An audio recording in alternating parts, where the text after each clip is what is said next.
Passion for Youth Ministry. Passion for Youth Ministry. Har'a Roomaa boqonnaa 4 lakkoofsa 16 jalqabee kan jiru haayilaayitii ishee waa tokko tokkoon dubbadha garuu boqonnaa 5 lakkoofsa 1 lakkoofsa 2 irraa bal'inaan akka waliin ilaallu kanan barbaadu. Torban darbee amma lakkoofsa 15tti kan jiru waan tokko tokko ilaaluu yaalleerra Roomaa boqonnaa 4 irra kan jiru. Egaa bal'inaan torban darbee kan ilaalle waa'ee dhagna qabaatii. Dhagna qabaan immoo dhagna qabaa duwwaa miti seera kakuu moofaa hundumaatii kan jedhu ilaalleerra. Keessumatti seera uumamaa boqonnaa 15 boqonnaa 17 irra kan jiru Abrahaamiif qajeelummaan kan lakkaa'ame erganii dhagna qabatee mootuu dhagna hin qabatinii kakuun Waaqayyoo kan galamee fi kan jedhu ilaalleetu.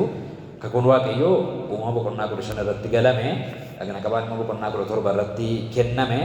Kanaaf iyyuu dhagna qabaan saayiniidha, milikkita malee kakicha miti. Kakichaa fi milikkiticha jennee iddoo lamatti gargar baasnee ilaalleerra. Lakkoofsa 16 irraa jecha tokkoon jalqaba tarii macaafa qulqulluu keenya qabannee warra jirru. Kanaafis jedhee jalqaba. Kanaafis jedha taanaan yaada kanaan dura dubbataa turre wajjin hidhatiinsa qaba lakkoofsa 16 irra kan jiru kun jechuudha. Kanaafis inni jedhu boqonnaa 4 lakkoofsa 15 irraa seerri du'a faradaa, seerri firdii Waaqayyoo jala nama gashaa, dheekkamsa Waaqayyoo jala nama gashaa kan jedhu dubbate 16 irraa immoo kanaafis jedhee jalqaba. Kana jechuun sababa seerri firdii Waaqayyoo jala nama gashuuf torban darbe ilaalleerra. Seerri dheekkamsa Waaqayyoo waan namatti fiduuf, seerri firdii Waaqayyoo jala waan nama galchuu fi Waaqayyoo karaa biraa tokko akka inni kalaqe yookaan karaa biraa tokko akka inni qopheessetu lakkoofsa 16 agarra. Kanaafis kamiifis sababa seerri dheekkamsa Waaqayyoo jala nama galchuufis jechuudha. Abdichi ayyaanarraa kan ka'e sanyii isaa hundumaaf kan eegamu akka ta'uuf amantiirra dhaabbate. Kamiifis sababa seerri dheekkamsa Waaqayyoo jala nama galchuuf abdichi maalirra dhaabbate? Ayyaanarraa kan ka'e amantiirra dhaabbate. Seera utuu hin taane amantii kan jedhu argina jechuudha lakkoofsa 16 irraa. Kanaaf amantiirra dhaabbate. Kunis warra seera eeguutti qabaman duwwaaf utuu hin ta'in warra akka Abrahaam amananiifis immoo in eegama. Abrahaam abbaa hunduma keenyaati jedha lakkoofsa 16 irra kan jirudha kun. Egaa kanaafis inni jedhu sababa seerri dheekkamsa Waaqayyoo jala nama galchuuf, sababa seerri firdii Waaqayyoo namatti fiduufidha erga jenne lakkoofsa 16 irraa abdichi kanaaf seerarra utuu hin taane amantiirra akka inni dhaabbatu dubbateetu. Amantiin kun immoo warra seera dhagna qabaa eegan duwwaa, warra akka Abrahaamiin duwwaaf utuu hin taane warra karaa Abrahaamiin hin taaneefis akka inni raawwatutu lakkoofsa 16 irraa dubbateetu. 17 irraa 17 kaasee kan jiru baay'ee namatti tola. Keessumatti amma lakkoofsa 20 amma dhumaatti iyyuu yaada lama duwwaadha kan inni dubbatu. Isaan kana irra turuu waan hin barbaanneef boqonnaa 5 irra kan xiyyeeffachuu barbaadu. Abdiin kun fuula Waaqayyoo dura jiraa'edha. Abdiin kun eessa jira? Abdiin amantiirra dhaabbate kun eessa jira? Fuula Waaqayyoo dura jiraa'edha. Saba baay'eedhaaf abbaa akka taatuuf ani si dhaabeera kan jedhu caafameera. Abrahaam immoo Waaqayyo isa warra du'an jiraachisu, isa waan hin jirre akka jiraatu godhutti amane. Amma egaa sabstaansiin amantii keenyaa, hundeen amantii keenyaa, evidensiin amantii keenyaa maalii kan jedhu gaafa kaasu immoo amanamummaa Waaqayyooti yookaan kan abdatamu ta'u, kan hin shakkisiifne, kan hin mamsiifne ta'uu Waaqayyooti kan jedhu. Ammas akkuma dheengadda dubbachaa turre deemee amantii keenya kana Waaqayyoo irra kaa'a. Faawundeeshinii amantii keenya, performaansii keenya irraan kaa'a, hojii gaarii keenya irraan kaa'a. Ammas deebisee maalirra kaa'a? Amantii keenya kana Waaqayyoo irra fidee kaa'a. Abdiin nuuf galame kun Waaqayyoo dura jira yookaan immoo Waaqayyoo irratti hundaa'a jedheetu Abrahaam waan tokko amaneedha. Abrahaam cimee akka itti fufuu danda'u, qaxalee ta'uu isaa amane utuu hin taane maal amane? Waaqayyoon amane. Isa maal gochuu danda'u? Isa warra du'an iyyuu jiraachisuu danda'u, isa waan hin jirre akka jiraatu godhuttitu amane. Kanaaf sabstaansiin fayyina keenyaa, evidensiin fayyina keenyaa, amansiiftummaan fayyina keenyaa, mirkaneeffannaan fayyina keenyaa Waaqayyoo irra akka inni ta'e amantii keenya jalqabee kan fiixaan baasu Yesuus irraa ija keenya buqqifannu barreessaan Ibrootaa akkuma jedhu amantii keenya kana faawundeeshiniin isaa jalqabbiin isaa immoo Waaqayyuma mataa isaa akka inni ta'etu lakkoofsa 18 irraa 17 irraa dubbata.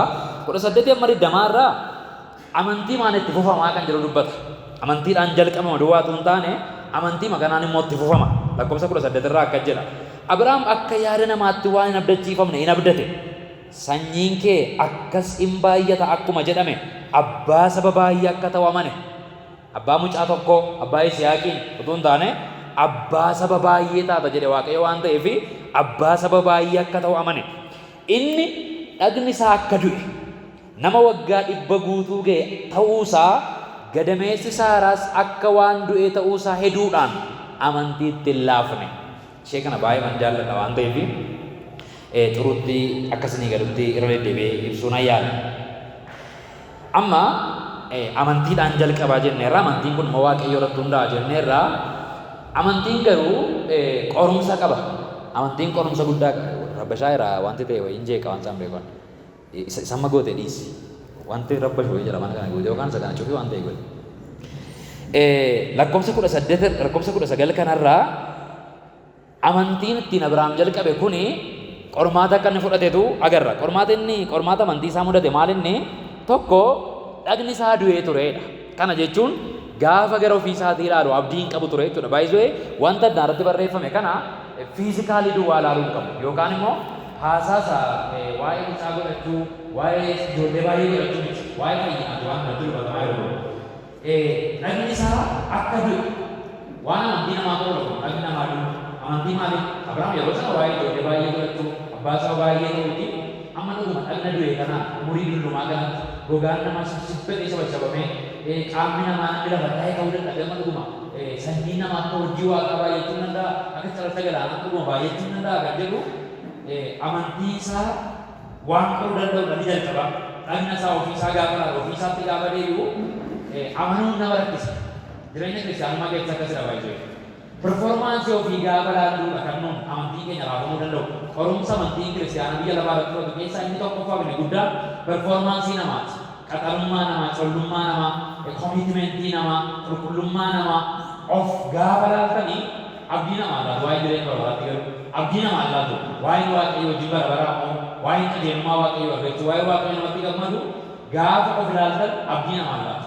Abrahaam amantiin isaa kan ittiin qoramuu danda'u inni jalqaba dhagna isaa laaluu ture. Dhagna isaa gaafa laalu dhagni isaa akkuma nama du'e ture. Inni dhagni isaa akka du'e nama waggaa 100 guutuu ga'e ta'uusaa dulloomaa ta'uusaa gaafa ofii isaa laalu abdiin ni jiru.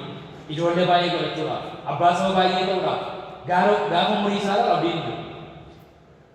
Kana duwwaa miti gadameessi Saaraas akka waan du'e ta'uusaa waan du'e hin argamaa.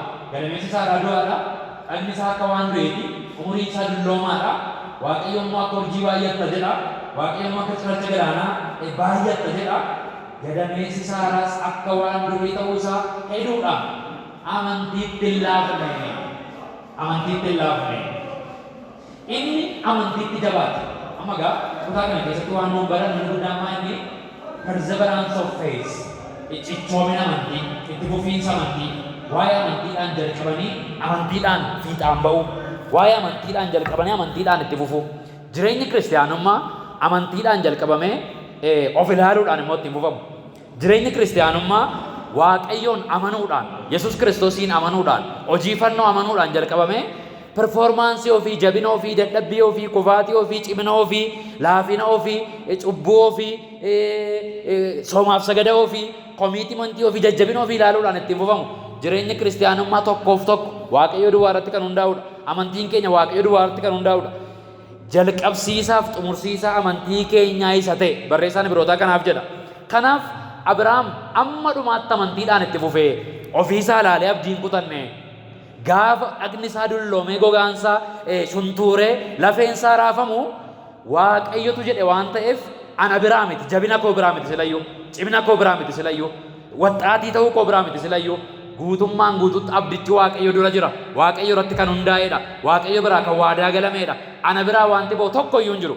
Akka Phaawulos lammaffaa Qorontos boqonnaa 3 lakkoofsa 5 irratti dubbatu nu biraa wanti gaariin ba'uu danda'u tokko iyyuu hin jiru. Expect hin godhu Waaqayyo jireenya bara baraan nu ga'uu kan danda'u. Waaqayyo wajjin tarree nu keessisuu kan danda'u. Suraafel fa'aa wajjin tarree nu keessisuu kan danda'u. Nu biraa wanti gaariin expected ta'u yaadamu, ilaalamu, eegamu tokko iyyuu hin jiru silayyuu. Kanaaf Abrahaam dadhabbii Saaraa, gadameessi Saaraa du'uu ilaaluudhaan, ofii isaa ilaaluudhaan amantiitti hin laafne. Amantiin kana keessa darbuu barbaada. Qorumsi guddaan amantiitti hin fayyine mudatumni guddaan tokko of ilaaluudha. Performaansii ofii ilaaluudha. Ciminaaf dadhabbii ofii ilaaluudha. Gidduu arra waa'ee amansiiftummaa mirkaneessitummaa boqonnaa shanarraa sirriitti ilaalla waan ta'eef isheen kun magibiyaadha. Booddee nuu gala turuutti yoo amma nuu galuu baateyyuu. Ofiisaas hin ilaalle, Saaraas hin ilaalle, Waaqayyoon duwwaa ilaale, amantiin Waaqayyoon duwwaa ilaalamuudhaan kan itti fufamuudha. Jalqabsiisaa duwwaatu hin taane amantiin xumursiisaadha. Amantiin jalqabamee waan biraan ittiin fufamu. Amantiin jalqabamee gidduutti of hin ilaalamu. Amantiin jalqabamee dhaqamee Waaqayyo deemee fayyina keenya ofii keenyatti hin laatu. Ammayyuu ofii isaatii qabatee jira. Waaqayyo kan jedhu lakkoofsa 20 amma lakkoofsa 20 kan argina. Lakkoofsa 21 amma 24 xumura boqonnaa kanarraa maal argina? Ammayyuu amantiin keenya kun eenyummaaf amala keenya irratti utuu hin taane eenyummaaf amala Waaqayyoo irratti akka hundaa'u dubbata. Lakka jala lakkoofsa 21 kaasee Waaqayyo waan abdachiise gochuudhaaf immoo akka danda'u inni guutummaatti hubateera.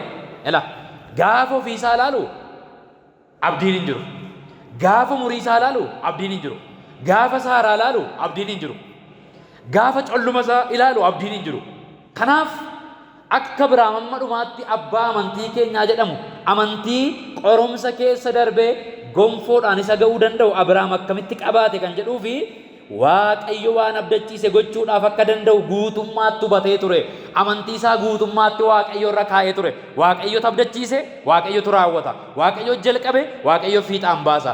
Waaqayyotu utuu abbaa faati koo gaarii hin ta'in achi biyya kaaldotaatii lafatti abbaan koo waaqa tolfamaatti sagadu, mukatti sagadu, horiitti sagadu irraa gaarummaa koo tokko malee dhaqee piikna godhee abbaa saba baay'ee taata jedhe isa jalqabe, isa karoorse, isa qindeesse bara keessatti yaade waan ta'eef na bira ga'ee arra dadhabbii koof cimina kootiin fayyina dhaabbatu hin qabu, amantii addaan citu hin qabu. Amantiin koo guutummaatti Waaqayyo irra dhaabbateera.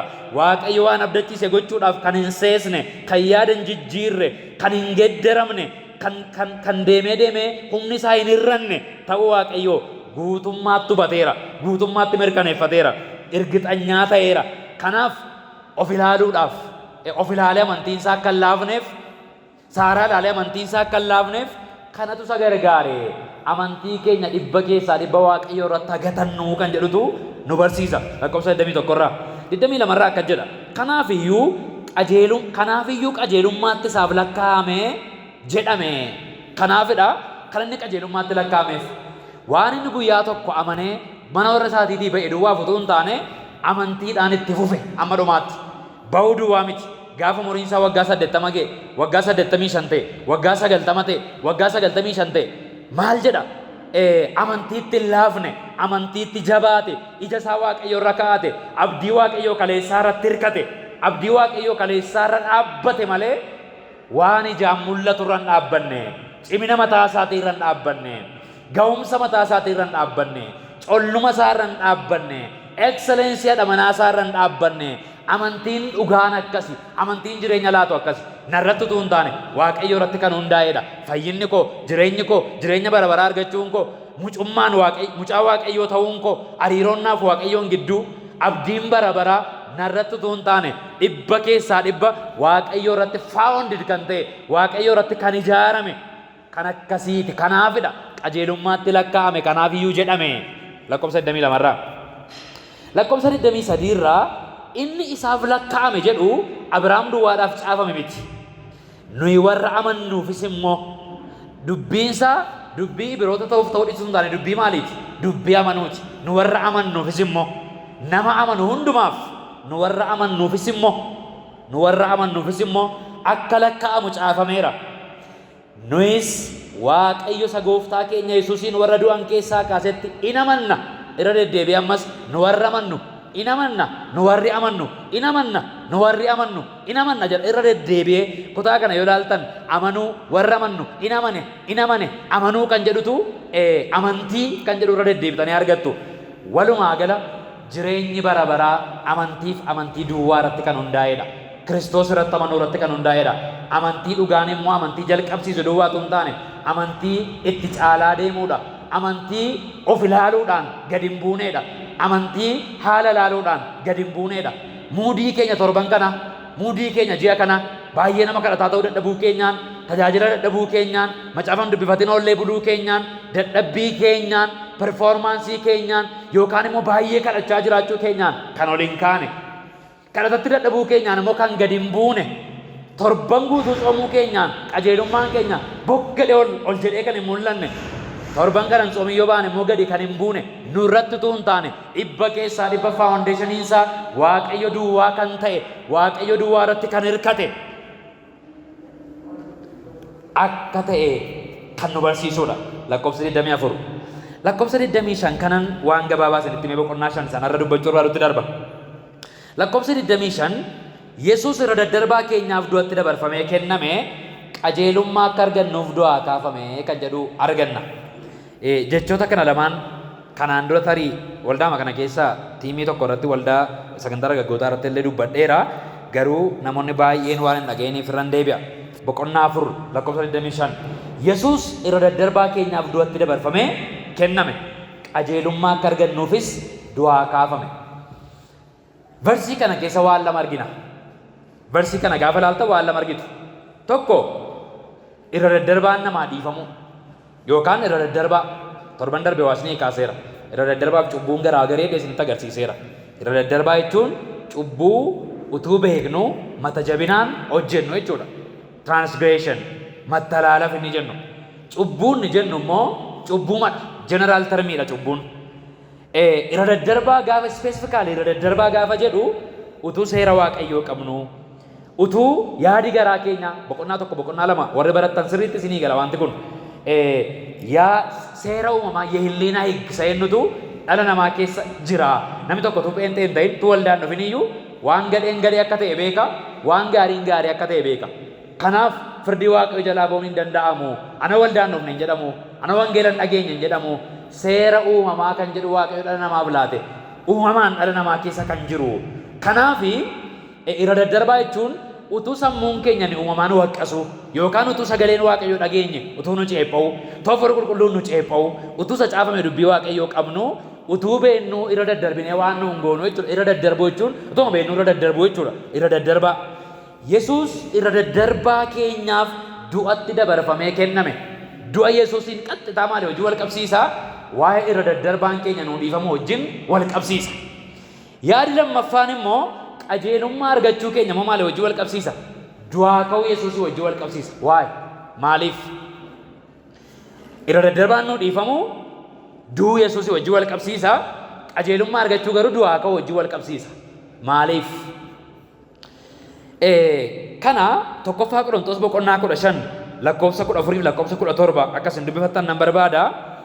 Fakkeenyaaf utuu Kiristoos gatii cubbuu keenya hundumaaf fannoo irratti adabame achumaan du'ee feeratee fayyinni keenya guutuu hin ta'u. Kana maaliin barraa boqonnaa 15 lakkoofsa 14 fi 17 irraa akka jedha. Kiristoos du'aa hin kaafamne erga ta'ee lallabuun keenya dhimma hin baasu amanachuun keenyas dhimma hin kutu. Kiristoos utuu hin duune ta'eedha utuu hin taane utuu du'aa hin kaane ta'e jedha. Maaliif? Silaa lallabuun dhimma hin baasu. Amantiin keenyas dhimma hin baasu. Kiristoos du'aa hin kaafamne erga ta'ee amantiin keessan immoo waa hin baasu. Lakkoofsa 17 irraa cubbuun keessan ammuma iyyuu isinirra jira silaa. Cubbuun keenya eessattidha kan inni nuu dhiifame?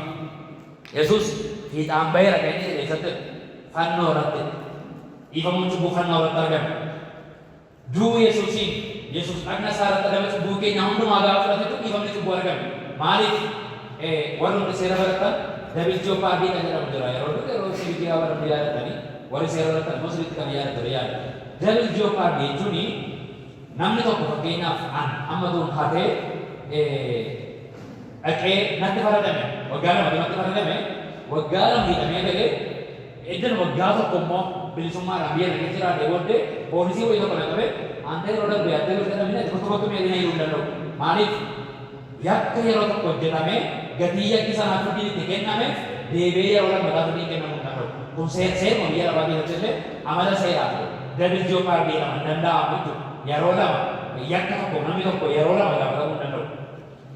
Kanaaf Yesuus Kiristoos gatii cubbuu keenyaa hundumaa fudhatee gaafa fannootti ol ba'ee Waaqayyo abbaan maal godhe? Isaayyaas boqonnaa 53 cubbuu dhala namaa hundumaa fuudhee isa kaa'e Yesuus irra kaa'e maal gochuudhaaf gatii cubbuu sanaa kaffalamuu qaba waan ta'eef. Amma gaa Yesuus Kiristoos fannoo sanarratti gatii cubbuu dhala namaa hundumaa kaffalee reebamee ajjeefamee xumurameera. Kanaaf jedhe gatii cubbuu dhala namaa kaffalameera.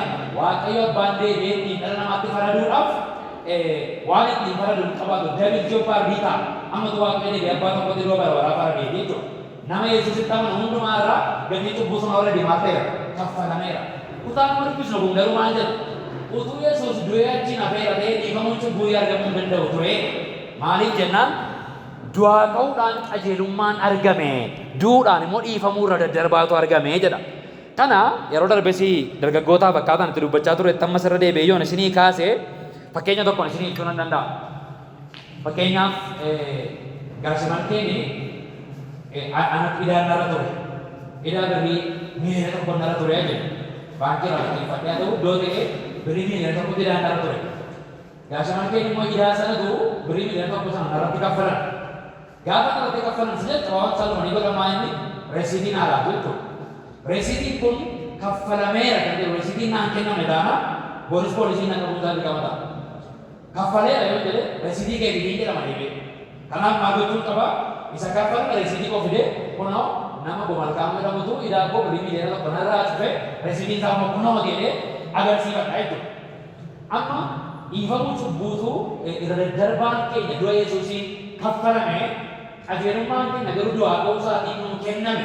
Yeroo boqonnaa Roomeen boqonnaa 4 lakkoofsi 25 gaafa jedhu maal jechuudha? Du'uu Yesuusiin reesiitiin sun kaffalameera. Du'aa ka'uu Yesuusiin garuu reesiitiin sun nuuf kenname harka nu ga'e jechuudha. Qajeelummaa jechuun maal jechuudha yeroo darbe idaan irra jiru kana booddee yakkamaa miti bilisa ba'eera firiidha ajiraatu jireenyi bara baraa eeyyamameeraa fi homtuu isaan gaafatiin jedhame mattaawaqiyaa bilisummaa ittiin mootummaa Waaqayyoo keessa deddeebinu ittiin qabannee fuula Waaqayyoo dhaabbannuudha. Justification yookaan righteousness ni jennu qajeelummaan ni jennu yeroo dheeraa baranneera jabaayee. Kanaaf egaa qajeelummaan kun reesiitiin isaa kan inni nuu kennamu ammamillee gatiin cubbuu keenyaa fannoo irratti kan kaffalame yoo ta'e namni kan inni ittiin ija jabaatee mootummaa Waaqayyoo keessa dhaabbachuu danda'u, Waaqayyoon atabbaa godhachuu danda'u, Waaqayyoon tajaajiluu danda'u, reesiitii sana yoo ofirraa qabaate, mattaawoqiyaa qajeelummaa jedhamu sana yoo ofirraa qabaate, mattaawoqiyaan sun immoo yoo kenname naaf du'aa ka'uun Yesuusiin reesiitiin sun kenname, justificationii kanaaf kennameedha. Kuticha meera deebi'een dubbisa akkasinii galuuf. Yesuus irra daddarbaa keenyaaf du'atti dabarfamee kenname. Qajeelummaa akka argannuuf immoo du'aa kaafame. Reesiitii akka argannuuf Yesuus Kiristoos du'ee gaafa du'aa ka'e kan inni namoota 500 olitti of mul'iseef maaliif reesiitiidha jechuudha.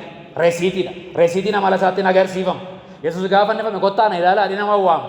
Gaafa du'aa ka'e garuu of agarsiisuu barbaade namoota 500tti mul'ate ani du'aa ka'eera ilaa kunoo evidensii isaa jedhe quba isaa harka isaa waraaname agarsiise cinaacha isaa agarsiise kan hundumaa maal akka ta'e Yesuus jettan reesiitiidha waan ta'eef reesiitiin sun hin jiru taanaan idaan sun akka hin kaffalamne itti fudhatama ammayyuu waan ta'eef daddarbaa keenyaaf du'atti dabarfamee kenname qajeelummaa akka argannuuf du'aa kaafame inni jedhu haala kanaan ilaaluu dandeenya. Meegaa Roomaa boqonnaa 5 lakkoofsa tokkoof lakkoofsa lamarraan waan gabaabduu tokko isinitti agarsiisuu jalqabeen yoon xumuruu baadhe illee jalqabuun barbaada. Roomaa boqonnaa 5 lakkoofsa tokko lakkoofsa lamarra geenyeerra. Mata dureen isaa Waaqayyo duratti qajeelaa ta'uudha. Jechuma kanallee mee akka hiiknu nan barbaadan mata duree isaa kana. Mata duree kana namatu barreesse. Phaawulostu barreesse min. Waaqayyo duratti qajeelaa ta'uu jedhu nama barreesse. Gara jaarraa 12ffaa keessaa jechuudha. Ergaa kana garuu jaarraa 1ffaa keessa Phaawulostu barreesse. Mata duree kanatti kenne nama lakkoofsa kanatti baase nama macaafa qulqulluu keenya kanatti jechuun Phaawulosiin jechuu kooti. Qayyabannaaf akka nuu ta'uttitu haala kanaan qindate. Warri macaafa kana qayyabatanii qoqqoodan mata duree isaan itti nuu kennan maal jedhan? waaqayyo duratti qajeelaa ta'uu. Maaliif qajeelaa ta'uu dha inni isin yaaddu? Qajeelaa ta'uun hin ga'u waaqayyo duratti darmiin jettu maal mul'ifti? Waaqayyo duratti qajeelaa ta'uu. Qajeelummaan keenya yeroo darbes Roomee boqonnaa tokko irratti kaasnee ilaalleerraa diilii waaqayyo wajjiniiti qajeelummaan. Tapha waaqayyo wajjiniiti qajeelummaan. Waa'een qajeelaa ta'uu gaafa kaasu. Fakkeenyaaf nama ilaaltanii antee mucaan sun baay'ee qajeelaadha hin jedhamu. Sababa inni waldaa dhufeef yookaan sababa inni waldaa hin dhufneef nama ilaaltanii gurbaan sun intalli sun baay'ee nama qajeeltuudha hin jedhamu. Qajeelummaan inni Baayibilii irraa kun jechuudha. Qajeelummaan isa jalqabaa waaqayyo durattidha. Qajeelummaa jechuun waaqayyo accept nu gochuu jechuudha. Waaqayyo nu simachuu jechuudha. Waaqayyo ati mucaa koo ta'ee mattaawaqaa nu laachuu jechuudha. Qajeelummaan tapha waaqayyo wajjiniiti waan ta'eefitu waaqayyo duratti kan jedhu argitu. Baayibilii kakuu haaraa keessaa iddoo baay'ee keessumaa Moroomaa gaafa ilaaltan waaqayyo duratti qajeelaa ta'e, waaqayyo duratti qajeelummaa argate, waaqayyo duratti qajeelummaan ni argata ture kan jedhu waaqayyo duratti kan jedhu biraan hafu yeroo baay'ee ilaaltanitti yoo ta'e maaliif jennaan dhimmi qajeelummaa dhimma tapha waaqayyo wajjinii ta'uusaa sababa mul'isuuf jechuudha. Boqonnaa shanarra gaafa dhuftanii ilaaltan jecha tokkoon jalqabammas jechootaaf xiyyeeffannaa addaan kennan gaafa madaala qulqulluu qa'ee badhu. Kanaafis jedhee jalqaba.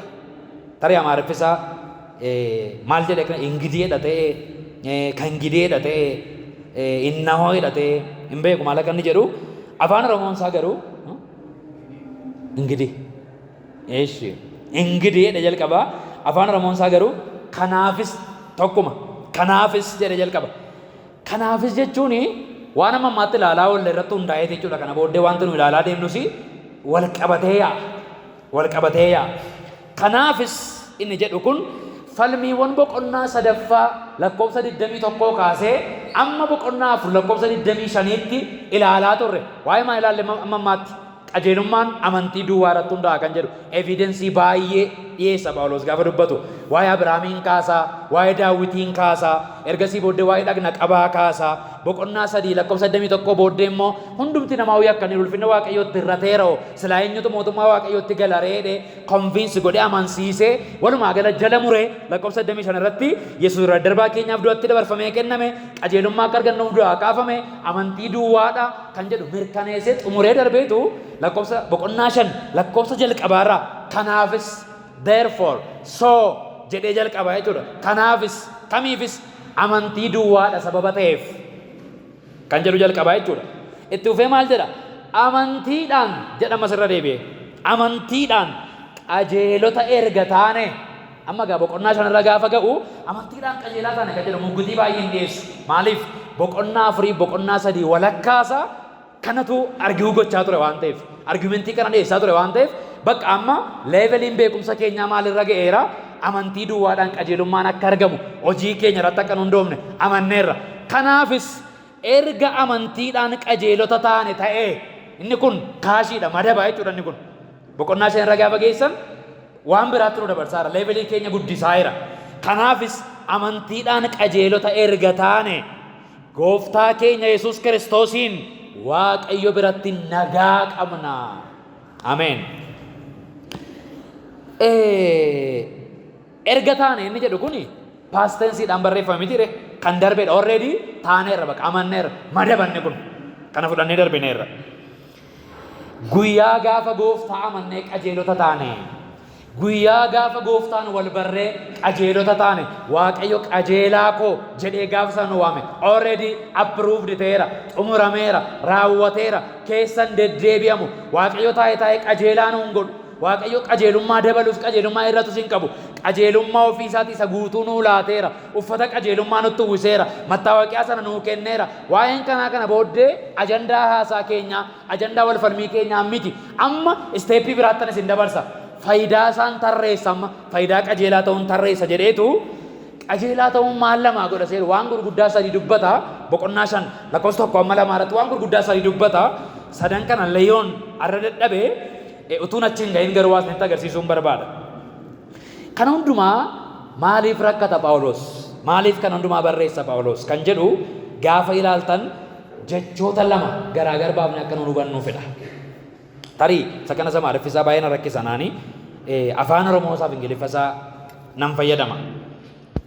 Security fi assuraansii fayyina keenya. Kana jechuun amansiiftummaa fi mirkaneeffannaa fayyina keenya. Mee kana afaan Amaariffaa isaa namni na gargaaru jiraata. Security and assurance. Security jechuun amansiiftummaa jechuun amansiisaa ta'uusaa astamaamaanyinnat. Mirkaneeffannaa no. Assurance jechuun ergitanyaan ta'uu. Ergitanyaan jedhamu. Ergitanyaan. Astamaamaanyinnat jennaa ergitanyaan. Security and assurance. Amansiiftummaa fi mirkaneeffannaa. Warreen kun lamaan xuruutti nuu galuu qabu. Sirriitti nuu galuu qabu warreen kun lamaan.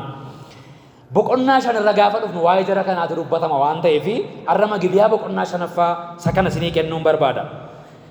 Security jechuun yookaan amansiiftummaa inni jennu maalinni assurance inni jennu yookaan immoo mirkaneeffannaa inni jennu immoo maal?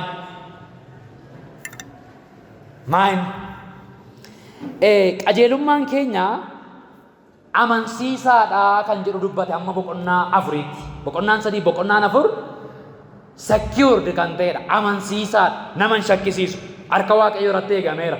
Dadhabbii fi cimina keenya irratti miti. Waaqayyoo irratti hundaa'ee jira. Amantiidhaan immoo itti fufama. Nu biraa wanti ba'u hin jiru. Securedidha. Amansiisaadha kan jedhutu dubbata. Waa'een security gaafa ka'u waa'ee maalii ka'a? Wanta Waaqayyo namaa godhuudha security inni jennu. Iddoo Waaqayyo fayyina keenya kaa'ee jechuudha. Iddoo Waaqayyo hariiroo nuun isaa wajjin qabnu kaa'ee jechuudha. Iddoo Waaqayyo amantii keenya kaa'ee jechuudha. Iddoo waamta arge dhaqee qaqqabuu hin dandeenye. Iddoo waamta arge dhaqee fedhii akka inni ta'u gochuu hin dandeenye. Iddoo ol jedhaa, iddoo seexannis qaqqabuu hin dandeenye. Iddoo wanti kamuu arguu hin dandeenye. Ol butee nuu kaa'ee inni jedhu security isa jennuudha. Security of our salvation. Boqonnaa sadii boqonnaa afurarraa. Fakkeenyaaf Roomee kana gaafa bira geenyu ilaalaa deemna.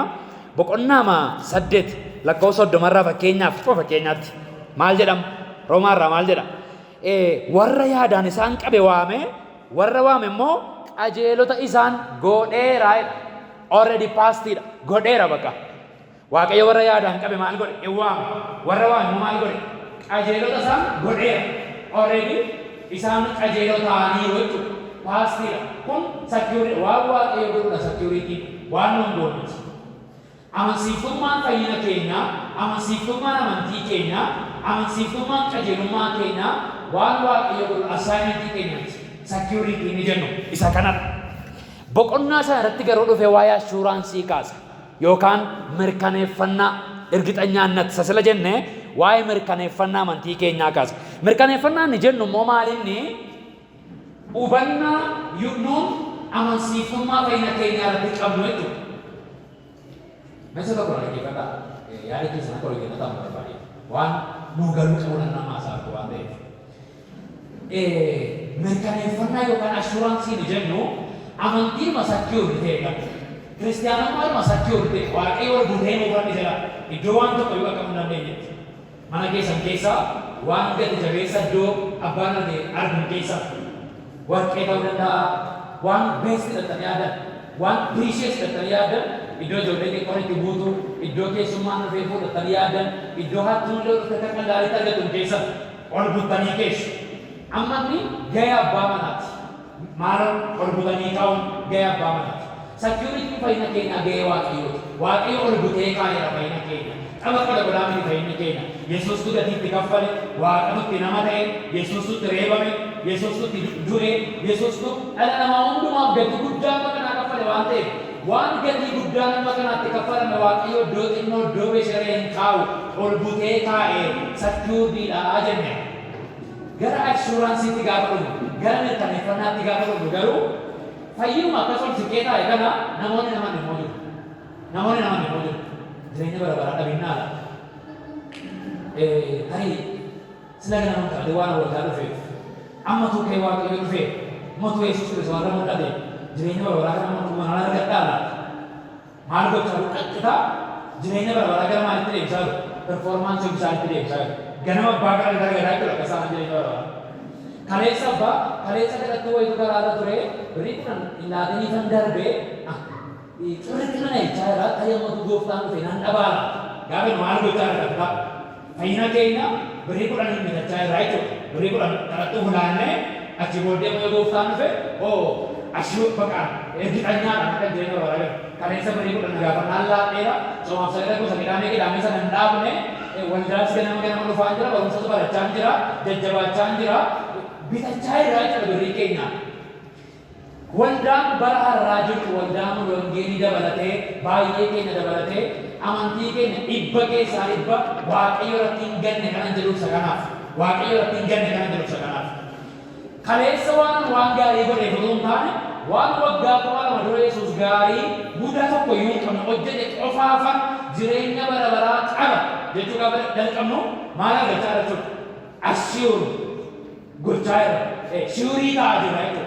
Mirkaneeffachaa irraa jechuudha. Amma boqonnaa shan irratti Phaawulos waa'ee maalii barsiisuuf jedha amantii keessan secuurityidha. Security dubbatee qeetu soo kanaaf iyyuu assured ta'aa isin immoo shiurii ta'aa shiur godhaa. Mirkaneeffadhaa isin immoo ergixanyochuunu irriffattu gaafa sana hin boqottu gaafa sana waaqayyo wajjin nagaa qabaattu gaafa sana garaagarummaan security assuraansii ammas ni galeera dheeyyaa. Mirkaneeffannaa isa waaqayyo jedhe mirkaneeffachuudha. Naa ta'eera, lakkaa'eera, anaaf kaffalame, performaansii koo hojiifannoo an jireenya argadha jennee gaafa mannu shiurii ta'a ergixanyaa ta'a jirra jechuudha. Assuraansii ni jedhu isa kanadha. Security'n immoo isa waaqayyo hojjeteedha. Waa'ee security waan goonu hin qabnu, waan barsiifnus hin qabnu nuun. Garuu waa'ee assuransiiti jireenya keenya practical life keenya wajjin kan wal qabatu. Namni egaa waa'ee assuraansii kana tarii xiqqisii tokko yoo isin barbaachise Roomee boqonnaa 8 lakkoofsa 16 ilaaluu dandeessu. Hafuurri Waaqayyoo hafuura keenya wajjin walii galee ijoollee Waaqayyoo ta'uu keenya maal godha? Dhugaa nuu ba'a. Yeroo hundumaa nuti xiqqoo mucaa Waaqayyooti xiqqoo fayyiteetta hojiin farmaasii xumurameeraan jedhee tajaajilli hafuura qulqulluun biyya lafaa irratti qabuun tokko maa inni waa'ee assuraansii keenya dhugaa nuu ba'a. Yeroo hundumaa ati mucaa Waaqayyooti ati fayyiteetti gatii sii kaffalameera jireenya bara bara qabda jedhee dhugaa nuu ba'a. Maaliif? Nuti yeroo hundumaa hidhannaa ta'a waan ta'eef. Nutu deemnee amantii keenya kana performaansii ofii keenya irratti deemna waan ta'eef tajaajilli hafuura qulqulluu inni guddaan biyya lafaa irratti dhugaa nu ba'u ati qofa fayyite gatiin sii kaffalameera hidhaan sirra jiru Yesuus gatii kee kaffaleera har'a duuduute ati jireenya bara baraa qabda ergixanyaa ta'e nuun jedha. Yeroo hundumaa lallaba hafuura qulqulluuti kun guyyaa guyyaatti Roomee boqonnaa 8 lakkoofsa 16 hafuurri Waaqayyoo hafuura keenya wajjin walii galee ijoollee Waaqayyoo ta'uu keenya dhugaa nuuf ba'a. Waa'ee assuransiiti inni kun. Akkuma kanallee tokkoffaa Yohaannis boqonnaa 5 lakkoofsa 13 ilaaluu dandeessu. Warri Yesuus Kiristoositti amantan jireenya bara baraa akkasiin qabdan jala mureen isinitti hima. Jala mureen isinii caafaadha Yohaannis. Ergixanyochunu irraafaminaa amantiin keessan abdiis Waaqayyoo irraa qabdan irraafamin unshakable faith kan irraafamne abdii jiraata abdii akka qofoon sibiilaa xinnoo markaba qabdee dhaabdu abdii amansiisaaf cima lubbuun itti qabatee ooluu qabna. Barreessaan yeroo gaafeedha. Yohaannis immoo Yesuusitti amantaniitu taanaan ergixanyaa ta'a jireenya bara baraa qabdu ergixanyaa ta'a ofii keessanii miti isinii kaffalameera isinii raawwatameera secuurityidha ol butamee isinii fannifame ergixanyaa ta'a. Tokkoffaa Yohaannis boqonnaa 5 lakkoofsa 13 irraas isa kana barsiisa. Ibroota boqonnaa 10 lakkoofsa 22 irraas isa kana barsiisa. In full assurance of faith jedhan Ingiliffisaa baay'inee tola. Assurance yookaan mirkaneeffannaa amantii hundumaatiin jedha. In full assurance of our faith mirkaneeffannaa amantii keenya hundumaatiin kan jedhu Ibroota boqonnaa 10 lakkoofsa 22 irraa arganna. Walumaa gala amantiin keenya amantii mirkanaa'aadha. Mirkaneeffadhaa. Amansiisaadha mirkaneeffadhaa. Secuurityidha. Shiurii ta'a jechuudha. Assuraansii dhabuun maal lumiidha? Maa inni yoo ergixanyaa ta'uu baanne? Yoo ergixanyaa ta'uu baanne maa inni min ችግር አለው? Ishee kanan isinii kaasa. Boqonnaa 5tti galuu hin dandeenye. Torban irraa yoo Waaqayyo nu gargaare boqonnaa 5 irra kan jiru qabxiiwwan 3 bu'aa qajeelummaa argachuu 3 lakkoofsa 1 lakkoofsa 2 duwwaa irraa isinitti agarsiiseen darba. Garuu waa'ee assuraansii kana xuruutti nuu galuu qaba waan ta'eef ishee kana bayeessa godhee dubbachuun barbaada. Assuraansii dhabuun yookaan ergixanyochi baannoon yoo ergixanyaa ta'uu baanne maa inni rakkoonsa? Yoo shiurii ta'uu baanne maa inni rakkoonsa? An jireenya bara baraatti nan gala jennee yeroo tokko riisarchiin yookaan intarviiyuun gaggabaabaan hojjetama. Waggaa lama fannoo miidiyaa irratti argaa kan ture. Ijoolleen tokko ijoollee kan baasee isaa akka ta'e beeku naannoo waldaa deemaniitu maayikii namatti qabu. Maayikii namatti qabaniitu amma tuu waaqayyoollee hin godhinii gaafa kanaa galfama tuu ga'ee dhagaa makiinaa si mudate jireenya biraatti hin galtaa. Ni gaagaadha. Namoonni harki 100 keessaa harki 95 ol amantoonni waldaa kiristaanaa keessa jiran waaqayyotu beeka kan jedhu ture deebii isaanii. Waaqayyotu beeka. Eessaa bahu? Waldaadhaa bahu, waaqeffatanii bahu, sagalee waaqayyoo dhaga'anii bahu, hafuurri isaanii waaqayyoon eebbifamee tuqamee gabba'anii irraa maaltu keessa dhagaa makiinaa amma si mudate mati jireenya waraatti hin galta kan deemta gaafa jedhaman amanaan waldaa kan jiru 95% waaqayyotu beeka kan jedhu deebisan. Akkas taanaan amantii musliimaa irraa maal ta'uu godha jechuun musliima qorataa gaafadhaa amma to'ara duute jannatatti hin galtaa buqqaatan ishee tokko hojjetan maal jedha Allaatu beekaas ni jedha. Waldaan Bulongeelii dhufuun keenya waa'ee fayyina keenya argitanyaan taane taanaan musliima tokkorraa ortodoksii tokkorraa joobaa tokkorraa maal ta'an godha yoo mirkaneeffame ta'e amantii keenya. Har'a iyyuu isinuma warra gana ta'e kan nama baay'ee akkas baay'atu kana keessa iyyuu ammatu gaafii wal fakkaataa nu gaafatame.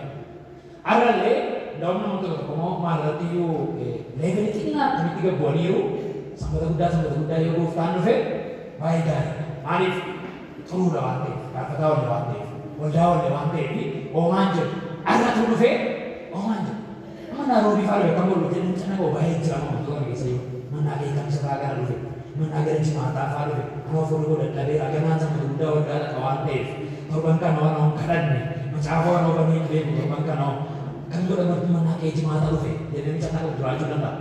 Tun biiroo jiruu tokko kee gooftaan dhufe tun gabaa keessa jiru tun waashoo turtii haasa'u tun bitee gurguruu tokko kee gooftaan dhufe tun fataa jedhu tun iddoo bashannanaa yeroo tokko gooftaan dhufe namoonni jedhan namoota baay'eetu yeroo kana buraayyuu kana keessatti haala tokko dubbatu nama si beektan hundi keessa nama si beektan tarii maatiin nama sanaa leetan keessa jiraachuu dandeessu. Fakkeenya akkasii godhachuun gadeedha. Fakkeenya nama beeku godhachuun gadeedha garuu waldaa keenya fi waldaa keetti immoo lallabii godhama ture. Gaafa lallabaa maayidha lallabaa obboloota koo jedhu waaqayyoon na galateeffanna waa'ee dhageenyaa. Maal innaa utuu waldaa keessa na boqotanii utuu waldaa keessa sama guddaa kan boqotan waldaa dhufanii ba'anii jiru boqotan. Waldaa dhufanii waldaa keessatti boqotan.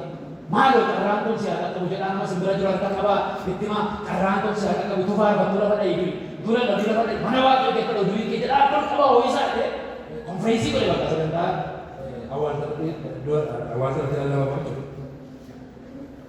Reelii sagalee waaqayyoo kan nu barsiisa. Waldaatti dhumeedhaa carraan jireenya bara argachuu keenya baay'ee guddaa kan inni ta'u. Matu lallabuutu waldaa lafa dha'iifiidhaa kan inni xaxaa galu. Yoon roobii du'etta yoon iddoo gabaa yeroo du'etta. Konseptiin di afuuraa sammuu koo keessa tun jiraatin hojii wayii iddoo kan biraatu hin jiru ture garuu beekna bara. Amantoonni keenya xinneessanii yaaduu jalqabaniiru leegalii kan amanaa himin paasteroonni keenya paasteridhaan kan jedhe waan wangeelaawwanni keenya hojii Yesuus fannoo irratti gatii guddaa maqaa iddootti qaffale abbaa waldaatti du'eet argate gaafa jennu kun fannoo Yesuus hin arrabsu kun fannoo Yesuus hin salphisu. Kun gatii hojii Yesuus Kiristoos amma kana dadhabee fannoo irratti gatii kaffale bishaanitti naquudha. Abbaa waldaatti du'eet argata waan ta'eef. Abbaa torban kana soomita argata waan ta'eef. Kun ixaa ambassaa moo zoolii jedhanii darbatanii yoo ambassaa latee nyaatanii osoo jedheessa dhaban jireenyi bara bara probabilitii yeroo inni ta'e waldaa yeroo isin akkasii bakka keessa jira waan ta'eef dhimma namaa saaramu dhimma taraami dhimma gabbu'aame waa'een ashuraansii waa'een sekyuriitii waan gabbu'aame nu ilaallatan dhagee.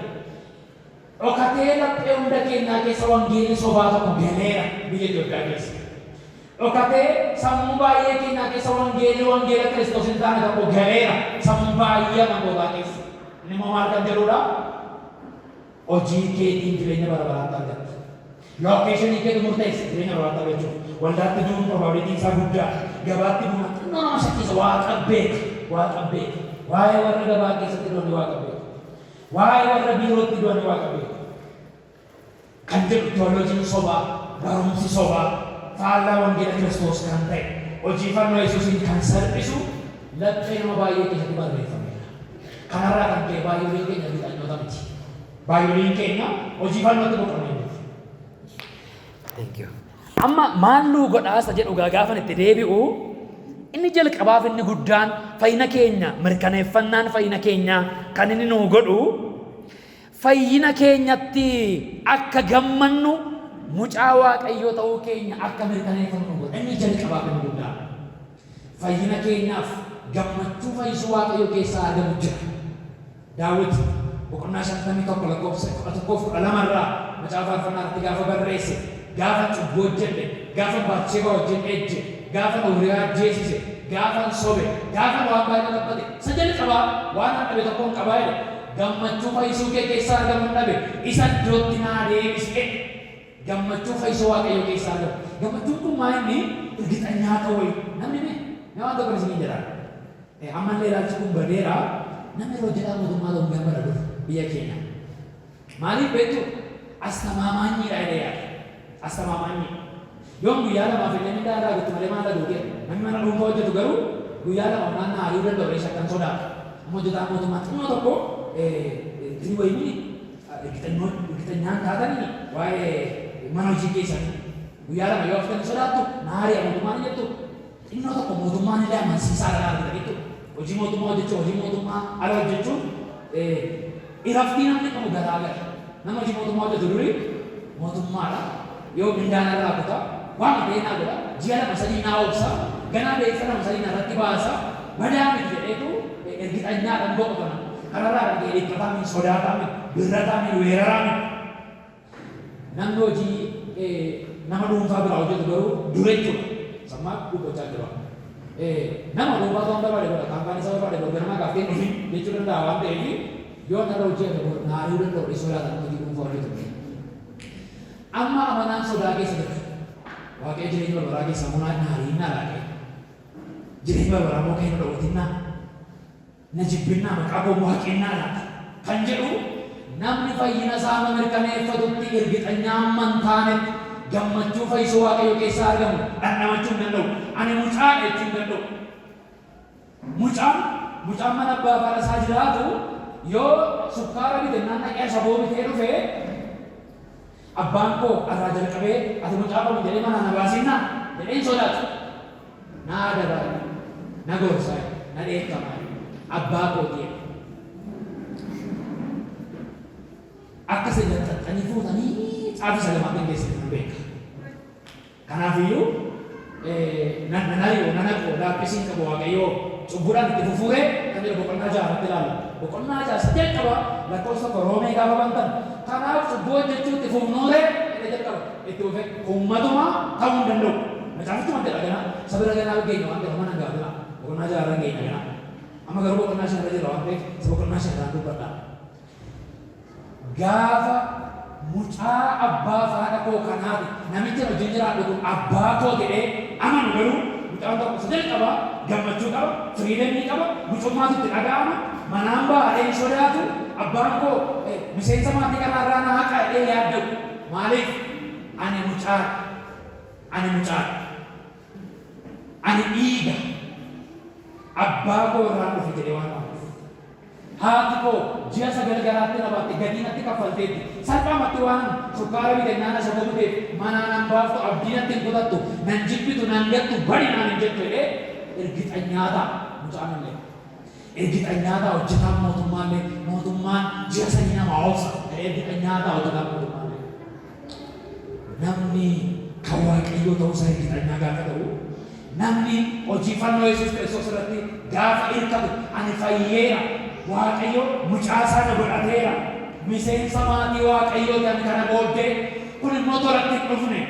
Mucummaa kana naa kennuuf Yesuus gatii guddaa kaffale salphaatti gannan dhiisu. 99 illee yoo qabaate utuun badeellee warra 99 dhiisee na barbaacha bowwaa dhaqa caakkaa dhaqa manarraa fagaata na barbaada. Gaafa argatu immoo laphee isaatti na baadhata na fudhata. Du'ee ture deebi'ee naa gale badee ture nan argadhe jedha. Dhaqee warra 99tti nama kana malee haadha abad 99 qaba hin jedhu na jaallata gatii natti baaseera naa dhimma na barbaada abbaadha jedhanii yaaduu hin danda'an namoonni fayyina isaanii hirkifannaa amantaanitti. Kanarraa kan ka'e sodaa keessa jiraatu. Waaqayyo wajjin akka ilmaaf abbaatti naasa'an akka mucaaf abbaatti naasa'an Waaqayyo wajjin sodaa ture yeroo hundumaa. Yeroo hundumaa billaatutti argama, du'atutti argama, si'ooltutti argama, manaan si baasa, sin kuta, sin ajjeesa waan Waaqayyotti fakkaata. Ajjeesaan seexana, billaa kan baatu seexana. Waaqayyo keenya karaa Yesuus Kiristoosiin gatii guddaatti kaffalee miixuu guddaadhaan, wallaansoo guddaadhaan, du'a wajjin wallaansoo wal qabee, seexanaa wajjin wallaansoo wal qabee, cubbuu wajjin wallaansoo wal qabee, gooftaan keenya gatii ammas hin jedhamne nutti baasee nu bitateera waan ta'eef salphaatti kan nun dhiisu ergixanyaa ta'a. Mucaa Waaqayyoo ta'uu keessan ergixanyaa ta'a. Jireenya barbaraa qabaachuu keessan ergixanyaa ta'a. Gooftaa kana garaa keessan guutuu gara isaa dhufuu keessanii akka abbaan mucaa simatu caalaatti kan isin simate ta'uusaa biishiyoo ergixanyaa ta'a. Ashuraansii fayyinaa jechuun kanadha. Namni ergixanyaan ta'u taanaan gammachuun qaba. Mucummaan itti dhaga'ama. Isteebilii ta'uu hin danda'u. Hafuurri isaa jeeqamaa, ganamni isaa jeeqamaa, galgalli isaa jeeqamaa. Namni ergixanyaan ta'u taanaan jeeqamaadha. Inni jalqabaa poointiin inni guddaan isa kanadha.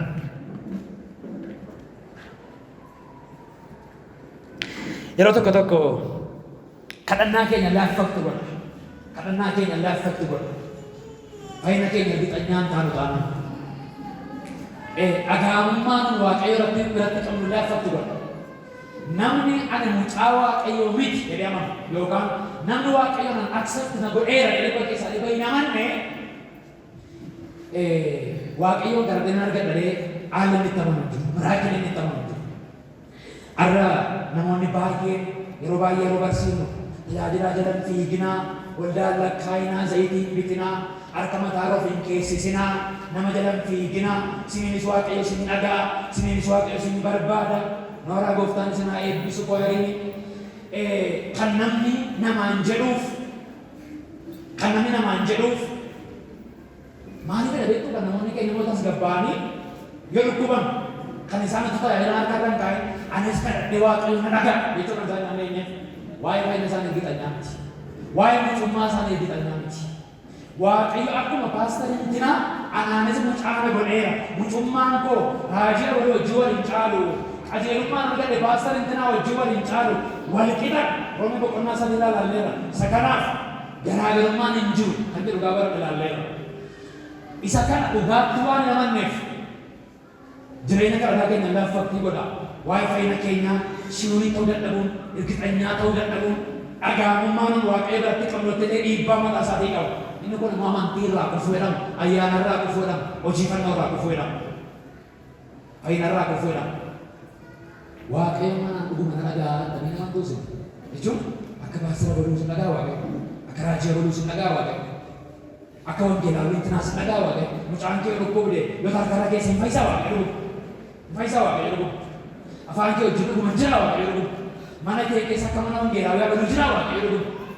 Maaliif kana nama nu beektu masartaa hawwii kan ta'e rakkina isa hundee irraa jedhette maal? Waa'ee fayyina keenya argitanyaan ta'a. Waa'ee mucaa Waaqayyo ta'uu keenya argitanyaan ta'a. Waa'ee miseensa maatii Waaqayyo ta'uu keenya argitanyaan ta'a. Roomeen boqonnaa 5 isa kana kiloo nu laachuudhaan jalqaba. Kiloo nu laachuudhaan jalqaba.